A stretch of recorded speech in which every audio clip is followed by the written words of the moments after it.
ఒక ప్రాథమిక పాఠశాలలో 1వ తరగతి పిల్లలకి రన్నింగ్ రేస్ పోటీ నిర్వహిస్తున్నారు ఉపాధ్యాయులు. ఆ రన్నింగ్ రేస్‌లో 10 మంది విద్యార్థులు పాల్గొన్నారు. 10 మందిలో ఒక పిల్లాడు కొంచెం కాలు కొద్దిగా అవిటితనం ఉన్న పిల్లవాడు. వాడు కూడా ఫీల్ అవుతాడు అని చెప్పేసేసి ఉపాధ్యాయుడు వాడిని కూడా ఆ రన్నింగ్ రేస్‌లో పాల్గొనే విధంగా లైన్ దగ్గర నుంచోబెట్టారు. విజిలేశారు. 1, 2, 3 చెప్పారు. రన్నింగ్ రేస్ స్టార్ట్ అయింది. పిల్లలందరూ పరిగెత్తుకుంటా వెళ్ళిపోయారు. 9 మంది పరిగెత్తుకుంటూ ఎళ్లారు. ఈ అవిటితనం ఉన్న పిల్లాడు కూడా ఎనకమాల పరిగెత్తుకుంటా మెల్లగా వస్తున్నాడు. ఈ 9 మంది పిల్లలు పరిగెత్తుకుంటా ఎళ్లి కరెక్ట్‌గా గెలిచే గీత దగ్గర ఒక్క అంగుళం ముందు 9 మంది ఆగిపోయారు. అక్కడ ఆగిన తర్వాత ఈ కుంటి పిల్లాడు కూడా మెల్లగా పరిగెత్తుకుంటూ అక్కడికొచ్చాడు.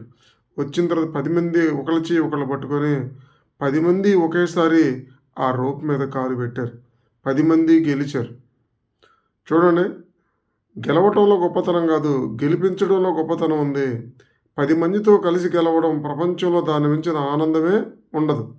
ఆ పిల్లవాడిని కూడా కలుపుకొని 10 మంది ఒకేసారి రోప్ మీద కాలు పెట్టి 10 మంది గెలిచారు.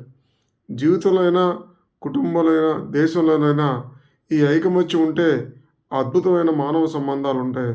అద్భుతమైనటువంటి మనోవికాసం అనేది ఉంటుంది.